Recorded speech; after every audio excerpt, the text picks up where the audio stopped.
Hello मेरे प्यारे विद्यार्थियों, कैसे हैं आप सब। आइए आज आप सीखिए क्लास 9th साइंस चैप्टर 1 हमारे आसपास के पदार्थ के अभ्यास प्रश्नों को। तो आज आप हमारे आसपास के पदार्थ चैप्टर 1 साइंस का जो कि है इसके अभ्यास प्रश्नों को एकदम आसान भाषा में समझेंगे, क्योंकि आपने थ्योरी पढ़ लिया है, पूरा चैप्टर पूरा कंप्लीटली पढ़ लिया है। तो आपको प्रैक्टिस की जरूरत है और प्रैक्टिस जो है अभ्यास के प्रश्नों को किया जाएगा।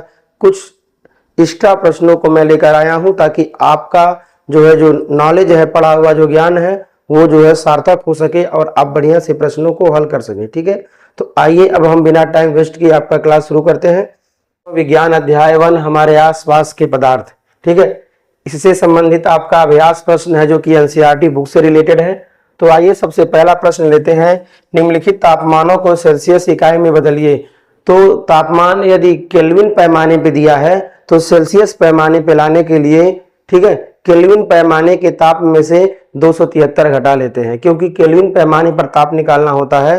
तो 273 में सेल्सियस पैमाना जोड़ देते हैं। तो केल्विन पैमाने पर ताप दिया है, सेल्सियस में लाना है, तो केल्विन पैमाने के ताप में से 273 क्या करिए, घटा दीजिए। ठीक है, तो पहला प्रश्न है निम्नलिखित तापमान को सेल्सियस इकाई में परिवर्तित करें। पहला क्वेश्चन है 300 केल्विन, दूसरा है 573 केल्विन। तो 300 केल्विन जो आया होगा वो 273 में डिग्री सेल्सियस जोड़ने पर आया होगा। तो इसलिए 300 केल्विन बराबर 300 में से हम 273 घटा देंगे तो जो आएगा वो बचेगा 27 डिग्री सेल्सियस, आपका हो जाएगा आंसर। ठीक है, ये 27 डिग्री सेल्सियस क्या हो जाएगा, ये हो जाएगा आपका आंसर। ठीक है, दूसरा है 573 केल्विन है। ठीक है, तो 573 में से हम 273 घटा देंगे, कितना आ जाएगा 300 डिग्री सेल्सियस। यही क्या हो जाएगा, यही हो जाएगा आपका आंसर। बिल्कुल आसान है। ठीक है, ध्यान देना है, डिग्री सेल्सियस में लाना है तो केल्विन पैमाने में से क्या करिए 273 घटा दीजिए। अगर केल्विन पैमाने पर प्राप्त करना है तो सेल्सियस में 273 क्या करिए जोड़ दीजिए, आ जाएगा। ठीक है, आपको फार्मूला बताया भी गया था। ठीक, तो आइए इस प्रकार पहला क्वेश्चन आपका क्या हो गया, कंप्लीट हो गया है। अब प्रश्न संख्या यहां पर पूछा गया है दूसरा। प्रश्न संख्या पूछा गया है दूसरा, निम्नलिखित तापमानों को केल्विन इकाई में परिवर्तित करें। जो तापमान दिया है ये दिया है सेल्सियस पैमाने पर, इसको हमें केल्विन पैमाने पर चेंज करना है। तो केल्विन पैमाने पर चेंज करने के लिए हमें सेल्सियस पैमाने पर जो मान है उसमें 273 ऐड करना होगा, अर्थात जोड़ना होगा। तो इसलिए थोड़ा ध्यान देना है। 25 डिग्री सेल्सियस बराबर 25 प्लस 273 आ जाएगा आपका 298 केल्विन। ये क्या हो जाएगा, ये हो जाएगा आपका आंसर। ये क्या हो जाएगा आपका आंसर, डिग्री जो आप लगा सकते हैं डिग्री केल्विन। ठीक है, दिक्कत नहीं है ऐसे। और 373 डिग्री सेल्सियस को बदलना है तो 373 प्लस 273 कितना हो जाएगा 646 केल्विन। ये आपका हो जाएगा आंसर। ठीक है, आपको कोई डाउट नहीं होना चाहिए। तो पहला और दूसरा प्रश्न भी आपका हो गया कंप्लीट। ठीक है, ये बिल्कुल आसान प्रश्न है। आइए हम और प्रश्नों को देखते हैं। तो चलिए तीसरा प्रश्न यहाँ पर आ गया है, एक एक करके समझिए। तीसरा प्रश्न यहाँ पर आपके लिए है, निम्नलिखित अवलोकनों हेतु कारण लिखें। जो को खुला रहने देने पर या समय के साथ कुछ भी ठोस पदार्थ छोड़े बिना अदृश्य हो जाता है, आखिर ऐसा होता क्यों है। ठीक है, तो नेफ्थलीन क्या है, नेफ्थलीन एक ठोस पदार्थ होता है। नेफ्थलीन क्या होता है, एक ठोस पदार्थ होता है। ठीक है, ये ऊर्ध्वपातज होता है। ये क्या होता है, ऊर्ध्वपातज होता है, अर्थात इसको अगर खुला में रख देते हैं तो टेम्परेचर पाने के बाद क्या होता है, ये बिना द्रव में बदले सीधे गैस में बदल जाता है। ठीक है, तो नेफ्थलीन ठोस से सीधे वाष्प बदल जाता है। यह ऊर्ध्वपातन के गुण को दिखाता है। ऊर्ध्वपातन का गुण इसके अंदर होता है और यह पदार्थ जो है ऊर्ध्वपातज कहलाता है। और ऊर्ध्वपातन के कारण यह वाष्पित हो जाता है और अदृश्य हो जाता है। ठीक है, तो नेफ्थलीन किसका उदाहरण है, ऊर्ध्वपातज का। पदार्थ ऊर्ध्वपातज है और ऊर्ध्वपातज पदार्थ में जो गुण होता है, ठीक है, वाष्प बनने का, वो कहलाता है घटना ऊर्ध्वपातन। ठीक है, तो इसी प्रकार से अमोनियम क्लोराइड भी होता है, नमक भी होता है, इसमें ये गुण होता है कि वो बिना द्रव में आए सीधे ठोस में आ जाता है। अब क्वेश्चन नंबर बी है, हमें इनकी जो गंध है वो जो है बहुत दूर बैठे हुए भी पहुंच जाती है। अगर हम बहुत दूर बैठे हुए हैं तो इसकी गंध हमें पहुंच जाती है। फिर क्यों ऐसा होता है, तो इसका कारण क्या है, इसका कारण है प्रसरण। इसका कारण क्या है, प्रसरण है। ध्यान देना है, इन वाष्पों के कण वायु में फैल जाते हैं और हमारी नाक तक पहुंच जाते हैं। अगर कहीं नेपथलीन यदि रखा है तो क्या होगा, विसरण की क्रिया द्वारा नहीं, प्रसरण की क्रिया द्वारा। किसके द्वारा? प्रसरण की क्रिया द्वारा क्या होता है, ये दूर तक चला जाता है। ठीक है, इसके पार्टिकल क्या होते हैं, ऐसे ऐसे उड़ करके हमारे आंख नहीं है, प्रसरण की क्रिया द्वारा ये होता है। एक बार फिर से समझ लीजिए, हमें इनकी गंध बहुत दूर बैठे हुए भी पहुंच जाती है। क्यों ऐसा होता है? तो प्रसरण की क्रिया द्वारा, अर्थात कण जो है फैल करके चले जाते हैं, तो प्रसरण की क्रिया द्वारा इनकी गंध हमारे नाकों तक आ जाती है, अर्थात हमारे तक पहुंच जाती है। इसका कारण क्या है? इसका कारण है प्रसरण। ठीक है, अब क्वेश्चन नंबर 4 क्या है, थोड़ा आपको ध्यान देना है, क्योंकि प्रश्न जो है कई पूछे गए तो आपको समझते चलना है। क्वेश्चन नंबर 4 क्या है, ध्यान देना है। ये है, निम्नलिखित पदार्थों को, ठीक है, उनके कणों के बीच बदलते हुए या बढ़ते हुए, कणों के बीच बढ़ते हुए आकर्षण के अनुसार व्यवस्थित कीजिए। जो पदार्थ है, इनके बीच जो कण है, इनके बीच जो आकर्षण बढ़ता है, इस आधार पर व्यवस्थित कीजिए। जल है, चीनी है और ऑक्सीजन है। जल है, चीनी और ऑक्सीजन है, और आपको इसको व्यवस्थित करना है कि आकर्षण किसमें कैसा ज्यादा हो रहा है। तो ध्यान देना है, सबसे ज्यादा आकर्षण किसमें होता है? सबसे ज्यादा होता है ठोस में, उससे कम द्रव में, और सबसे कम होता है गैस में। अर्थात गैस में सबसे कम, द्रव में ज्यादा, और ठोसों में सबसे ज्यादा होता है। तो बढ़ते हुए आकर्षण के अनुसार जो क्रम होगा वो क्या होगा, यहाँ पर सबसे पहले गैस ऑक्सीजन रखा जाएगा, उसके बाद जल आ जाएगा, उसके बाद क्या आ जाएगा, चीनी आ जाएगा। पहले गैस रहेगा, पुनः द्रव रहेगा, उसके बाद क्या रहेगा, ठोस रहेगा, क्योंकि ठोसों में सबसे ज्यादा जो आकर्षण बल होता है। ठीक है, इस प्रकार आपके सामने यहाँ पर क्रम है। अब क्वेश्चन नंबर 5वां क्या है, निम्नलिखित तापमानों पर जल की भौतिक अवस्था क्या है। जल की भौतिक अवस्था क्या है, आपको इन तापमानों पर बताना है। तो 25 डिग्री सेल्सियस पर जो जल होता है वो द्रव होता है। ठीक है, और 0 डिग्री सेल्सियस पर जो होता है जल, वो ठोस होता है, अर्थात बर्फ होता है। और 100 डिग्री सेल्सियस पर जो जल होता है वो गैस बन जाता है, अर्थात जलवाष्प बन जाता है। तो 0 डिग्री सेल्सियस पर जो जल होता है वो द्रव होता है। ठीक है, 0 डिग्री सेल्सियस पर जो जल होता है, 0 डिग्री सेल्सियस पर वो होता है बर्फ, यानी ठोस होता है। 25 डिग्री सेल्सियस पर वो समान ताप पर द्रव होता है, और 100 डिग्री सेल्सियस पर जल जो है गैस बन जाता है, अर्थात जलवाष्प बन करके उड़ जाता है। ठीक है, तो शायद आपको समझ में आ गया होगा। अब हम क्वेश्चन नंबर 6 की ओर आते हैं। थोड़ा ध्यान देना है आपको। पुष्टि हेतु कारण दें, आपको पुष्टि करने के लिए कारण देना है। ठीक है, जल कमरे के ताप पर द्रव है। जल कमरे के ताप पर द्रव क्यों है, ध्यान देना है।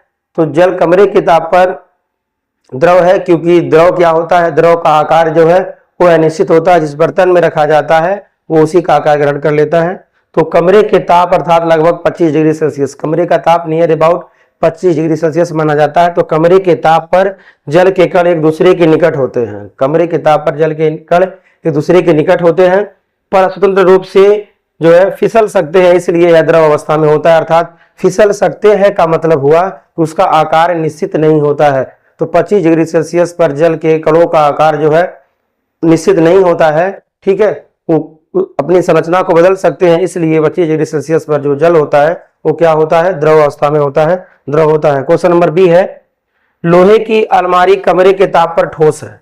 लोहे की अलमारी कमरे के ताप पर ठोस क्यों है, तो इसलिए है क्योंकि कमरे के ताप पर लोहे के कण जो है स्थिर होते हैं, उनका निश्चित लोहा जो होता है उसका निश्चित आयतन होता है, निश्चित आकार होता है, इसलिए कमरे के ताप पर लोहा जो है ठोस होता है। ठीक है, लोहे के कण बहुत सघन होते हैं, कण बहुत पास पास होते हैं, एक दूसरे के निकट होते हैं, अर्थात उनकी संरचना फिक्स होती है और केवल अपनी जगह पर कंपन करते हैं। वो जो होते हैं अपनी जगह पे कंपन करते हैं ठोस के कण। ठीक है, जो लोहे के कण होते हैं इसलिए वो ठोस होते हैं। कमरे के ताप पर लोहा ठोस इसलिए होता है क्योंकि उसके कण पास पास होते हैं, उनकी एक निश्चित संरचना होती है और जो है उनका आकार और आयतन, लोहे का आकार और आयतन फिक्स होता है, इसलिए क्या होता है, लोहा कमरे के ताप पर ठोस होता है। ठीक है, तो 6 प्रश्नों को आपने सीखा है। आइए अब हम और अलग अलग प्रश्नों को लेते हैं। यहाँ पर आपके पास आपके सामने दिख रहा होगा क्वेश्चन नंबर 7। ठीक है, क्वेश्चन नंबर 7 यहाँ पे आपको दिख रहा होगा, तो एक एक करके समझिए और सुनिए। क्या है, 273 केल्विन पर बर्फ को ठंडा करने पर, 273 केल्विन पर बर्फ को ठंडा करने पर तथा जल को इसी तापमान पर ठंडा करने पर शीतलता का प्रभाव अधिक क्यों होता है। ठीक है, बर्फ को ठंडा करें और जल को ठंडा करें, ठीक है, तो तापमान का ठंडा करने पर शीतलता का प्रवाह अधिक क्यों होता है? तो आइए एक एक करके समझते हैं, थोड़ा ध्यान देना है। 273 डिग्री सेल्सियस पर मतलब 0 डिग्री सेल्सियस पर, 273 केल्विन पर, 273 केल्विन मतलब क्या हुआ? 0 डिग्री सेल्सियस पर बर्फ को ठंडा करने से वह और ठंडा हो जाता है, अर्थात ठोस हो जाता है। 273 केल्विन का मतलब हुआ 0 डिग्री सेल्सियस। 0 डिग्री सेल्सियस पर, ठीक है, जब हम ठंडा करते हैं तो वह क्या हो जाता है? और ठोस हो जाता है। और जल को ठंडा करने पर वह भी ठंडा होकर बर्फ में बदलने की प्रवृत्ति रखता है, ठीक है। इस अवस्था पर तापमान परिवर्तन से कणों की गतिज ऊर्जा जो है में अधिक परिवर्तन होता है, इसलिए शीतलता का प्रभाव होता है। ध्यान देना है, 273 केल्विन टेम्परेचर पर अगर हम जो है बर्फ को ठंडा करते हैं, इसका मतलब हुआ कि 0 डिग्री सेल्सियस पर उसको हम क्या करते हैं? ठंडा करते हैं, ठीक है। वहीं पर जब हम उसको जल को इसी टेम्परेचर पर 0 डिग्री सेल्सियस पर अर्थात 273 केल्विन पर ठंडा करते हैं तो जल जो है धीरे धीरे ठोस बनता है, ठीक है। क्या बनता है? धीरे धीरे ठोस बनता है, बर्फ बनता है। इस कारण से उसमें शीतलता का प्रभाव अधिक होता है, ठीक है। तो इस प्रकार आपने प्रश्न 8वां प्रश्न भी सीखा, 7वां सीखा। आइए प्रश्न संख्या हम 8वीं पर आ जाते हैं। प्रश्न संख्या 8वां क्या है? प्रश्न संख्या 8वां क्या है? आप लोग ध्यान से देखिएगा। 8वां है, उबलते हुए जल अथवा भाप में से जलने की तीव्रता किसमें अधिक महसूस होती है? तो उबलता हुआ जल हो और भाप हो तो भाप में अधिक जलन होती है, क्योंकि वाष्पन की गुप्त ऊष्मा ज्यादा होती है। वाष्पन की गुप्त ऊष्मा क्या होती है? ज्यादा होती है। कारण समझ लीजिए, भाप में जलने की तीव्रता अधिक होती है क्योंकि इसमें भाप की गुप्त ऊष्मा जो है वो क्या होती है? ज्यादा होती है। भाप में निहित ऊष्मा जल की अपेक्षा बहुत अधिक होती है, इसलिए भाप त्वचा पर अधिक ऊष्मा छोड़ती है और जलने की तीव्रता अधिक महसूस होती है, ठीक है। तो जब आपको गुप्त ऊष्मा पढ़ाया जाएगा, ऊष्मा, गुप्त ऊष्मा, ठीक है, गलन की गुप्त ऊष्मा, वाष्पन की गुप्त ऊष्मा, तो वहां आप डिटेल में आप समझने का प्रयास करेंगे। वैसे इतना समझिए कि भाप में, ठीक है, भाप बनने के लिए ज्यादा टेम्परेचर चाहिए, इसलिए उसकी गुप्त ऊष्मा भी क्या होती है? ज्यादा होती है। इसलिए गर्म पानी की बजाय भाप से ज्यादा जलन होती है। महिलाओं को, खासकर लड़कियों को पता होगा, जब वो सब्जी चलाती होंगी, ठीक है, या फिर सब्जी चलाती होंगी या कोई और काम करती होंगी बॉइलिंग वाला, तो उन्हें भाप से ज्यादा जो है ऊष्मा महसूस होता होगा, ठीक। अब आइए, अब हम आगे बढ़ते हैं अगले प्रश्न पर। अब हम आते हैं अगले प्रश्न पर, और आपका अगला प्रश्न ये है, आपके सामने स्क्रीन पर है। अगला प्रश्न क्या है? निम्नलिखित चित्र के लिए A B C D E तथा एफ की अवस्था परिवर्तन को नामांकित करिए। ध्यान देना है, ठोस था पहला प्रक्रम और ए प्रोसेस होता है, द्रव हो जाता है। तो ठोस से द्रव में होना, ठोस से द्रव में होना क्या होता है? गलन होता है। ठोस से द्रव में बदलने की क्रिया को गलन कहते हैं। तो ए वाला गलन हो रहा है। बी वाला देखते हैं, बी वाला क्या हो रहा है? द्रव से बदल रहा है गैस में। तो द्रव से गैस बदलने की क्रिया को वाष्पन कहते हैं, अर्थात वाष्पीकरण कहते हैं। ये हो गया है। सी वाला क्या हो रहा है? गैस से द्रव आ जा रहा है। तो गैस से द्रव में बदलने की क्रिया को हम क्या बोलेंगे? संघनन बोलेंगे। क्या बोलेंगे? संघनन बोलेंगे, ठीक है। डी वाला क्या है? डी वाला है द्रव से ठोस में बदल रहा है। तो द्रव से ठोस में बदलने की क्रिया को हिमीकरण या जमना कहते हैं। ई वाला क्या है? तो ई वाला क्या है? ऊष्मा में वृद्धि तथा दाब में कमी। तो इसमें ऊष्मा में वृद्धि हो और दाब में कमी हो जाए तो क्रिया क्या कहलाएगी? ऊर्ध्वपातन कहलाएगी, अर्थात सीधे वो किसमें हो जाए? गैस में हो जाए, ठीक है। और आपका है एफ वाला है, ऊष्मा में कमी तथा दाब में वृद्धि। ऊष्मा में कमी हो जाए, ऊष्मा में क्या हो जाए? ऊष्मा कम हो जाए और दाब में वृद्धि हो जाए तो क्रिया कहलाती है गैस से ठोस में परिवर्तन।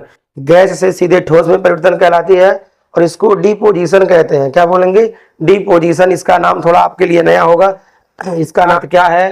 कोई दो उदाहरण दीजिए। तो आपके सामने प्रश्न है, दूसरा प्रश्न है हवा, क्या हवा एक पदार्थ है? कारण सहित उत्तर दीजिए। ये एक्स्ट्रा प्रश्न है जो कि थ्योरी में आपने पढ़ा होगा, ठीक है। प्रश्न संख्या 6 है, निम्नलिखित कथन सही है गलत है आपको बताना, ये आपके लिए दिया गया है, ठीक है। आप इसको स्वयं प्रैक्टिस करिएगा। यहाँ पर हवा, क्या हवा एक पदार्थ है? कारण देना है। पदार्थ के कणों के बीच रिक्त स्थानों के बारे में लिखिए, थ्योरी में आपको पढ़ाया गया है, ठीक है। तो आप प्रश्नों को एक बार देख लीजिएगा, इन प्रश्नों को आप एक बार देख लीजिए और इसको लगाने का आप प्रयास करिएगा, ठीक है। आपके सामने स्क्रीन पे प्रश्न है, आप बारी बारी से इसे देख लीजिएगा और लगाने का आप लोग प्रयास करिएगा, ठीक है। चलिए अगला प्रश्न दे देते हैं आपको। यहाँ पर थोड़ा ध्यान दीजिएगा आप लोग, ये प्रश्न आपके पास यहाँ पर है, आप लोग ध्यान दीजिएगा, इसको लगाइएगा। और यहाँ पर आपके सामने 10वां प्रश्न है। 10वां प्रश्न है ठोस द्रव गैस के बारे में, थोड़ा सारांश है और निम्नलिखित प्रश्नों के भी उत्तर यहाँ देना है। तो आपके सामने यहाँ पर 5-7 प्रश्न दिए गए हैं, आप लोग इसको आराम से कर लीजिएगा, ठीक है। तो अभ्यास के प्रश्न में कोई डाउट होगा तो आप लोग कमेंट बॉक्स में कमेंट करिएगा, हम फिर से आपको बताने का प्रयास करेंगे, ठीक है। तो आप लोग आराम से इसको क्या करिए, इन प्रश्नों को आप आराम से ऐसे नोट कर लीजिए, प्रैक्टिस कर लीजिए, क्योंकि ये सब थ्योरी में आपको पढ़ाया गया है। जो थ्योरी में न पढ़ाया गया हो उसको बताना जायज है। तो आइए, इस प्रकार आज का आपका ये सेशन समाप्त होता है। Thanks for watching my video.